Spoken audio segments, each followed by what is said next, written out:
Last time on آخری معجزہ. اچھا، اس کے بعد اعتکاف کا ذکر ہے. اعتکاف کے بارے میں ذرا کچھ لوگ طواف کر رہے ہیں، لیکن اس سے کئی زیادہ کی تعداد میں لوگ اعتکاف کر رہے ہیں. اور اعتکاف کے فوائد میں سے یہ بھی ہے کہ وہ اعتکاف صرف حرم میں نہیں ہوتا، اعتکاف اور جگہ بھی کیا جا سکتا ہے. تو تعداد بڑھ گئی کہ نہیں؟ اچھا، اس کے بعد کس کا ذکر ہے؟ رکوع کا. رکوع کرنے والے اس سے کہیں زیادہ تعداد میں ہے کہ نہیں؟ اور ہر کوئی جو ایک رکوع کرتا ہے، اس کے ہر ایک رکوع کے حساب سے کتنے سجدے بنتے ہیں؟ تو سب سے زیادہ تعداد میں کون سی عبادت ہو رہی ہے؟ سجدے. اور پھر نماز کے علاوہ بھی سجدہ ہے، سجدہ تو شکر ہے، سجدہ تو تلاوت ہے. تو سب سے زیادہ کی جانے والی عبادت جو ہے وہ سجدہ ہے. سو کم، پھر زیادہ، پھر زیادہ، پھر زیادہ. للطائفین والعاکفین والرکع السجود. سبحان اللہ.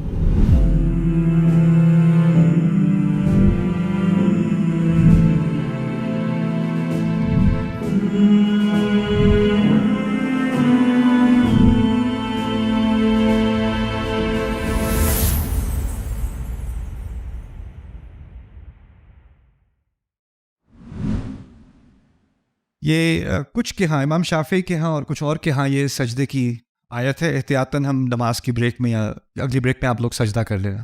یا ایھا الذین آمنوا ارکعوا واسجدوا واعبدوا ربکم وافعلوا الخیر لعلکم تفلحون. رکوع کرو اہل ایمان، رکوع کرو، سجدہ کرو، اللہ کی عبادت، اپنے رب کی عبادت کرو اور اچھے کام کرو. 4 چیزیں کہی ہیں: رکوع، پھر سجدہ، پھر اللہ کی عبادت اور پھر اچھے کام. یہ بھی ایک بڑی فلسفی ترتیب ہے. رکوع جب آپ آنکھوں سے دیکھتے ہو رکوع تو انسان آدھا جھک گیا ہے. جب آپ سجدہ دیکھتے ہو تو وہ پورا جھک گیا ہے. یہی بات ہے نا؟ تو ایک طرح سے ایک ترتیب ہے کہ اللہ تعالیٰ نے ہمیں سکھایا ہے کہ اپنے اللہ تعالیٰ کے سامنے جب ہم اپنے آپ کو پیش کرتے ہیں تو اس میں بھی مراحل ہوتے ہیں. یعنی انسان 100% ایک دم سے نہیں پہنچ جاتا. اس کو لَتَرْكَبُنَّ طَبْقًا عَنْ طَبَقٍ، تم ایک مرحلے سے دوسرے مرحلے کی طرف جاؤ گے. تو نماز میں بھی وہ مراحل سکھا دیے. پہلے انسان کھڑا ہے، پھر آدھا جھکا، پھر پورا جھکا. اور اسی طرح ہم جب اللہ تعالیٰ کی اطاعت کی طرف آتے ہیں تو اس میں سٹیجز ہوتی ہیں اور ہم زیادہ سے زیادہ اللہ تعالیٰ کی اطاعت کی طرف آتے ہیں. اور یہی درس نماز کی حرکات میں سے بہت سارے دروس میں سے ایک درس یہ بھی ہے. تو یہ تو آ گیا ارکعوا واسجدوا. لیکن ہم اگر رکوع اور سجدے کو ملائیں تو یہی تو اصل عبادت ہے، نماز. لیکن پھر اس کے بعد کس چیز کا ذکر کیا؟ وَاعْبُدُوا رَبَّكُمْ. لیکن پہلی 2 باتیں تو پہلے ہی عبادت تھیں. تو پھر اس کے بعد عبادت کا ذکر کرنے کی کیا حکمت ہو سکتی ہے؟ اس کے بہت سارے جواہر میں سے ایک چھوٹا سا موتی یہ ہے کہ یہاں پر اللہ تعالیٰ کہہ رہے ہیں کہ اب جو تم نے سب سے اعلیٰ عبادت کر لی نا، اب تم باقی زندگی میں میری عبادت کے لیے تیار ہو. اب عبادت شروع ہوگی. رکوع اور سجدہ اصل عبادت کے لیے تمہیں تیار کر رہا ہے. یعنی نماز کا ٹائم ہوا، ظہر کا ٹائم ہوا، جا کے میں نے نماز پڑھی. نماز کے بعد میں واپس آفس کے کام پہ لگ گیا. آفس کے کام پہ کسی کی غیبت ہو رہی ہے.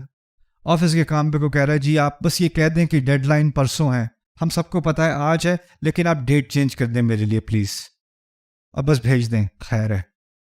کوئی کسی کی کال آ رہی ہے، ان کو بتا دوں میں آفس میں نہیں ہوں.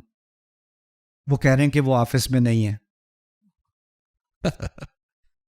یہ کیا ہے؟ یہ اللہ تعالیٰ سے عبادت نہیں ہے.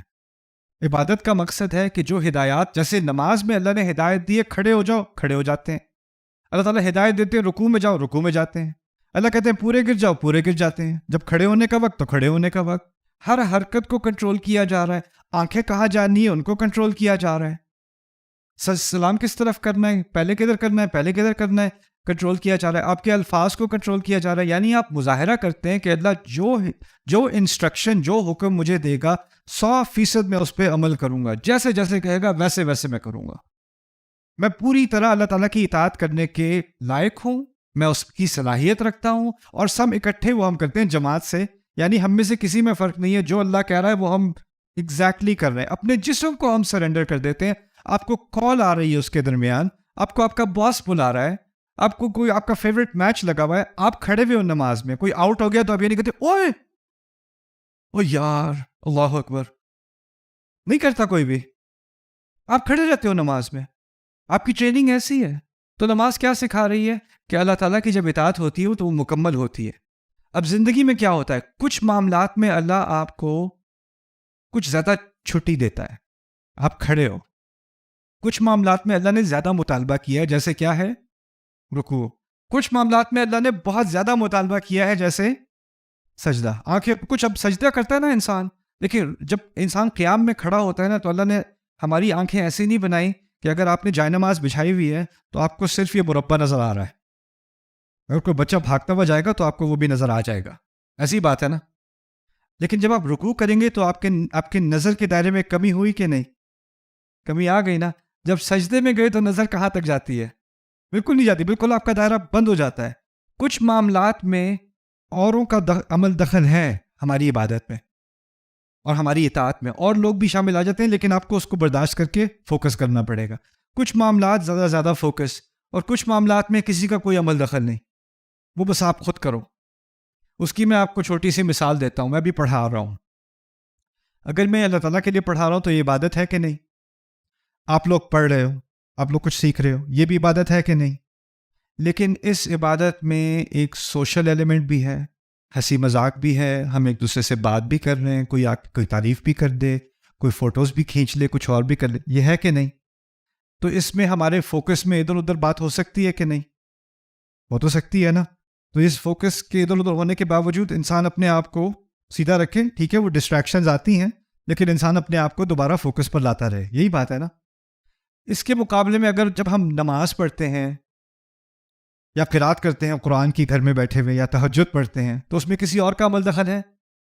بالکل بھی نہیں.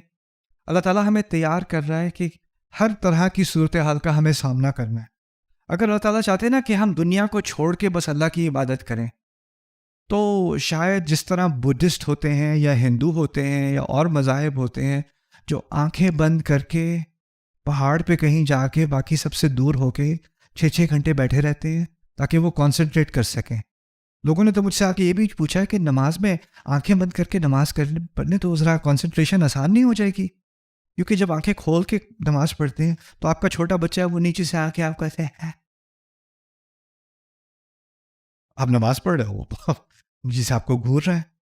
آپ نماز، اور یہ ایسا نہیں کر سکتے کہیں کسی دور کونے میں کسی پہاڑی پہ جا کے کہیں جا کے، یا اگر آپ اجازت دے دو میں گاڑی میں جا کے دروازے بند کر کے سارے گاڑی کے پھر میں نماز پڑھا کروں، یا نوائز کینسلیشن ہیڈ فونز لگا کے میں نماز پڑھا کروں تب باقی باہر کی آواز نہ. اللہ تعالیٰ نے ہمیں نماز کا حکم دیا. کوئی مچھیرا تھا، اس نے کشتی پہ کھڑے ہو کے نماز پڑھنی ہے. کوئی کسان ہے، اس نے کھیت میں کھڑے ہو کے نماز پڑھنی ہے. کوئی مزدور ہے، اس نے مزدوری میں نماز، کوئی جنگ کے میدان میں، اس نے جنگ کے میدان میں نماز پڑھنی ہے. یعنی نماز کا جو یہ سلسلہ ہے وہ دنیا کو چھوڑ کے ہے کہ دنیا کے ساتھ ہی چل رہا ہے. دنیا کے ساتھ جب میں نیو یارک میں ہوتا تھا، نیو یارک میں کیونکہ ریئل اسٹیٹ بہت مہنگی ہے، تو وہاں پر جو ریسٹورانٹ کھولنا ہو اگر نیو یارک سٹی میں تو وہ تو خوابوں کی بات ہے، بہت ہی مہنگا ہے. تو وہاں پر انہوں نے اسٹریٹ وینڈرز بنائے ہوئے، وہ ٹھیلا لے کے وہ چلتے ہیں، ان کو لائسنس ملتا ہے کہ اس سڑک کے اس کونے پہ آپ کے پاس لائسنس ہے، یہاں پہ آپ بیچ سکتے ہو. وہ بہت سارے حلال وینڈرز بنے ہوئے ہیں جگہ جگہ، حلال ہاٹ ڈاگز، حلال چکن اینڈ رائس وغیرہ وغیرہ. تو وہ سڑک پہ لاکھوں کی لوگ گزر رہے ہیں، لوگ اس سے خرید رہے ہیں. تو نماز کا ٹائم آتا ہے تو وہ کیا کرتا ہے بیچنے والا؟ وہیں پہ اس نے فٹ پاتھ پہ جائے نماز لگائی، آگے گیس کی ٹنکی رکھی، وہیں وہ کھڑا نماز پڑھ رہا ہے. ٹائم اسکوائر کے درمیان میں ادھر سے ادھر لوگ گزر رہے ہیں اور وہ وہاں کھڑا نماز پڑھ رہا ہے. اب شور ہے، شور تو ہے، گانا بجانا ہے، بالکل ہے، گاڑیوں کی آواز ہے، بالکل ہے، لوگ آپس میں باتیں کر رہے ہیں، کوئی بیہودہ باتیں بھی کر رہے ہیں، وہ سب کچھ ہے، لیکن وہ نماز پڑھ رہا ہے. لوگ ٹرین اسٹیشن میں نماز پڑھ رہے ہیں. یہ اللہ تعالیٰ کا نظام ہے کہ ہمیں اس دنیا کا سامنا کرنا ہے اور پھر بھی عبادت کرنی ہے. یہ ٹریننگ دی جا رہی ہے ہمیں. تو جب یہ کہا ہے نا وَاعْبُدُوا رَبَّكُمْ، اپنے رب کو مد نظر رکھو، اس کی عبادت کرو، ٹھیک ہے دنیا کا تو تمہیں سامنا کرنا ہی ہے.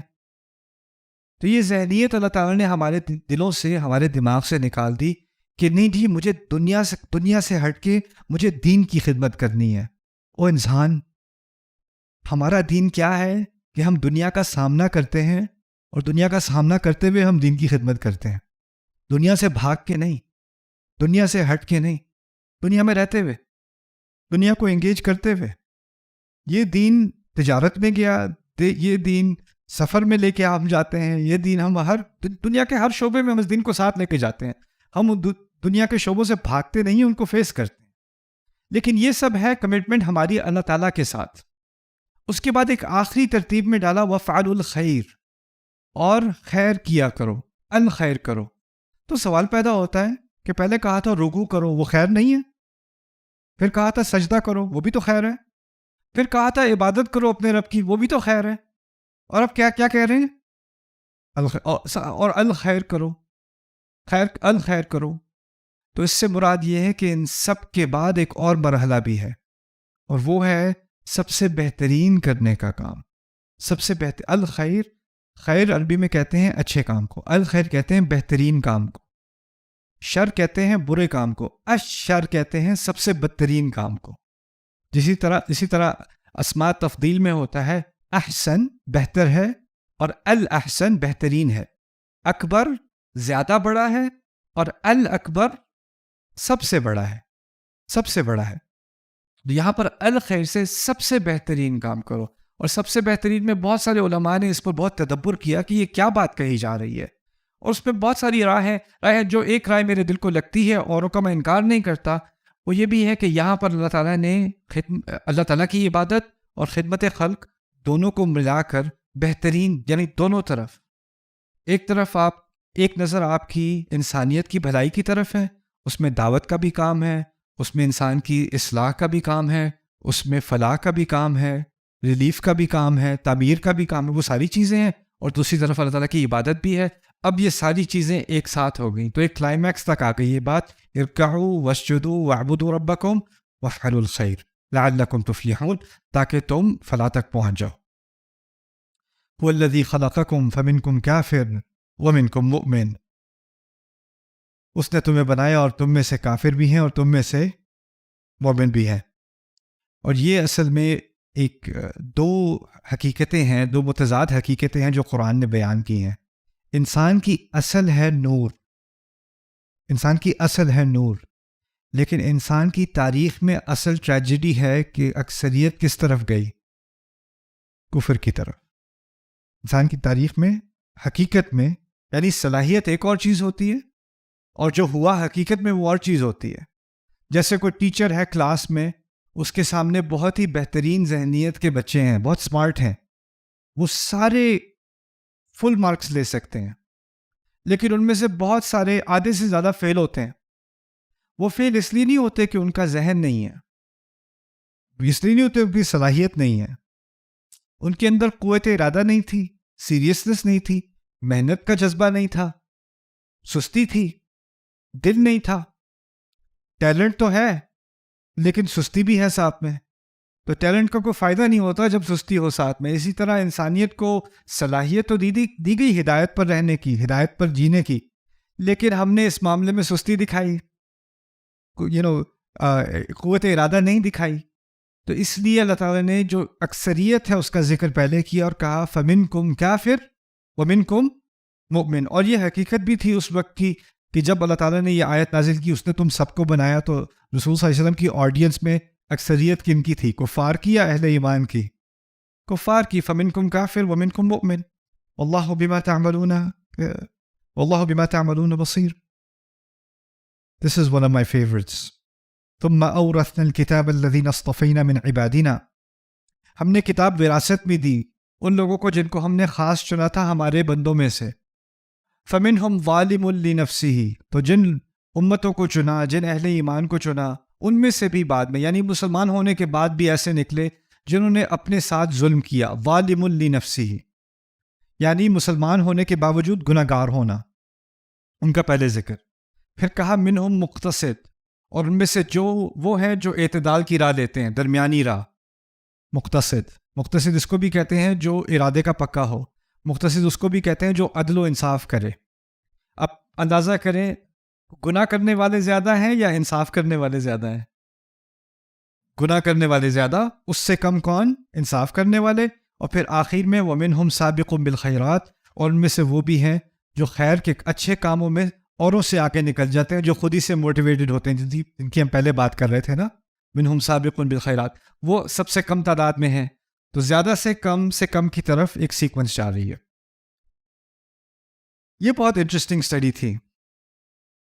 2 جرم ہیں جس میں اللہ تعالیٰ نے ایک ترتیب دوسرے کے لیے اس کی متضاد ترتیب استعمال کی ہے.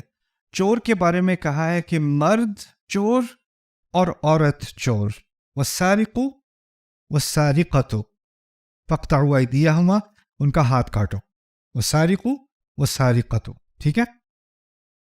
سورۃ النور میں اللہ تعالیٰ نے زنا کے بارے میں کہا ہے والزانیۃ والزانی، زنا کرنے والی عورت اور زنا کرنے والا مرد. تو جب چوری کی بات کی تو کس کا ذکر پہلے ہے؟ مرد کا، پھر عورت کا. اور جب زنا کی بات کی تو کس کا ذکر پہلے ہے؟ عورت کا اور پھر مرد کا. اس پر ہمارے علماء کے بہت سارے تبصرے تھے، لیکن میں چاہ رہا تھا کہ میں اس میں کوئی ریسرچ بھی کروں ان 2 جرموں کے بارے میں. تو میری ملاقات ہوئی ایک دفعہ ایک کرمنالوجسٹ سے، جو کرمنل بیہیویئر کو پڑھتے ہیں، کرائم کو اسٹڈی کرتے ہیں، جرم کو اسٹڈی کرتے ہیں، اس کی ڈیٹا انالیسس کرتے ہیں، اس کی اسٹیٹسٹکس پڑھتے ہیں. تو ایک کرمنالوجسٹ تھیں، انہوں نے امریکہ میں کرائم کو پڑھا تھا پچھلے 70 سال کا ڈیٹا کرائم کا، کہ مختلف قسم کے کرائم جیسے کار جیکنگ ہے، یا ہوم انویژن ہے، یا کسی نے جو ہے وہ پک پاکٹنگ ہے، کسی نے جو جیب کترانا ہوتا ہے وہ ہے، پھر پراسٹیٹیوشن ہے، اس طرح کے جرم نا. تو وہ ایک سیمینار میں تھی میرے، وہاں ان سے ملاقات ہوئی تھی. میں اسی کے بارے میں بات کر رہا تھا، اور جو اقوال ہیں علماء کے میں وہ شیئر کر رہا تھا. آج میں ان کی بات آپ سے شیئر کرتا ہوں. سیمینار کے پاس وہ میرے پاس آتی ہیں، مجھے اپنی ٹیکسٹ بک پڑھاتی ہے یونیورسٹی میں. وہ ٹیکسٹ بک کھول کے انہوں نے مجھے دکھائی امریکن کرائم اسٹیٹسٹکس کی، اور کہتی ہیں کہ جو رابری اور اسٹیلنگ، ہوم انویژن، اس قسم کے اسٹیلنگ والے، چوری والے کام، اس میں 98% مرد ہیں، 98% مرد ہیں اور 2% عورتیں. اور اس میں بھی لوگوں نے بہت انالیسس کیا ہے ایسا کیوں ہے. وہ کیوں ہے؟ کیونکہ اس میں پکڑے جانے کا رسک زیادہ ہے، فزیکل ہارم کا رسک زیادہ ہے، اور مین جو ہے وہ فزیکل رسک زیادہ لیتے ہیں. دوسری طرف پراسٹیٹیوشن سے متعلق کیسز میں 96-97% کون ہیں؟ فیمیلز ہیں جو اریسٹ ہوتی ہیں، جن کو پکڑا جاتا ہے. والزانیۃ والزانی، ہمارے علماء کہتے ہیں کہ اللہ تعالیٰ نے مرد کو اور عورت کو 2 مختلف قسم کی طاقتیں دی ہیں. انسان کو، مرد کو فزیکل طاقت دی ہے، اور عورت کو جذباتی طاقت دی ہے. وہ سائیکولوجیکلی اس کو پاور دی ہے، کنٹرول کرنے کی پاور دی ہے، سیڈیوس کرنے کی پاور دی ہے، اٹریکٹ کرنے کی پاور دی ہے. تو ان دونوں پاورز کا جو غلط استعمال کرتے ہیں، جس میں زیادہ صلاحیت ہے اس کا وہ زیادہ استعمال کر سکتا ہے. ویسے تو دونوں کے پاس 2 طرح کی صلاحیت ہو سکتی ہے، but this is a statistical reality. والسارق والسارقۃ والزانیۃ والزانی فاجلدوا كل واحد منهما 100 جلدة. Okay. Subscribe now to the Bayyinah YouTube channel to watch the rest of this series and more great content from Ustad Nu'man Ali Khan. Coming up next time on Aakhari Mu'jiza. یہاں پر اس مثال کے لیے آپ کو تھوڑا زیادہ concentration کی ضرورت ہے، لیکن یہ میرے نزدیک یہ اس قسم کی مثالیں ہوتی ہیں جو جب میں پہلے پڑھ رہا تھا نا، تو ان سے میں سب سے زیادہ جو متاثر ہوتا تھا ان مثالوں سے ہوتا تھا. یہ کیسے ممکن ہے؟ یہ ہو ہی نہیں سکتا.